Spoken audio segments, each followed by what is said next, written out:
Parkinson के लिए योग और उसके फायदे। नमस्कार दर्शकों, मैं डॉक्टर पुनीत धवन कर्मा आयुर्वेदा में आपका स्वागत करता हूँ। पार्किंसन रोग एक प्रगतिशील तंत्रिका तंत्र से जुड़ी बीमारी है जिसमें शरीर में कांपना यानी कि शेकिंग होती है और अनियंत्रित हलचल, इम्बैलेंस्ड मूवमेंट, कठोरता और मांसपेशियों में तनाव बढ़ता है। इससे चलने फिरने, लिखने और बोलने में परेशानी हो सकती है। बीमारी के इलाज के साथ साथ अगर योग को भी अपनाया जाए तो यह बहुत मददगार साबित हो सकता है।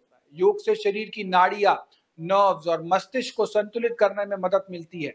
कुछ योगासन और अभ्यास पार्किंसन रोग के लक्षणों को नियंत्रित करने में मदद कर सकते हैं। नंबर 1, कांपने को कम करना। शरीर की हलचल को समझें और अगर किसी स्थिति में अधिक कांप रहे हैं तो उसे बदले, सहारा लेकर खड़े हों और धीरे धीरे नई आदतों को अपनाएं। नंबर 2, चेहरे की मांसपेशियों को सक्रिय करना, यानी कि मुंह में पानी भरकर कुछ समय रखें और उसे फिर पी लें।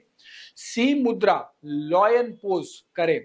मुंह और आंखें पूरी तरीके से खोलें, जीभ बाहर निकालें और कुछ देर तक इसी स्थिति में रहें। संतुलन और ध्यान को बढ़ाना। ताड़ासन, हाथ ऊपर उठाकर खिंचाव देना और एक पादासन, एक पैर पर संतुलन बनाना।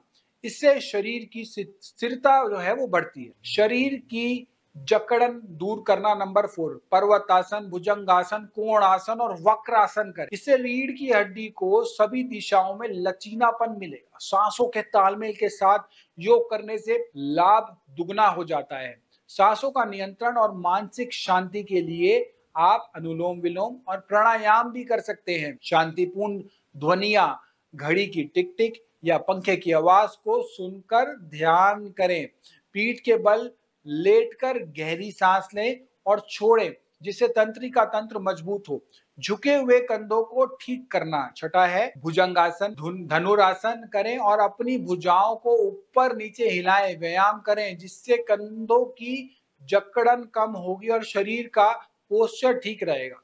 योग पार्किंसन रोग के इलाज का एक महत्वपूर्ण सहायक हो सकता है। नियमित योग अभ्यास से शरीर की हलचल को नियंत्रित किया जा सकता है और बीमारी को बढ़ने से रोका जा सकता है। नमस्कार। क्या आप भी किसी बीमारी से पीड़ित हैं? अगर हाँ, तो इस नंबर पर कॉल या व्हाट्सएप करें।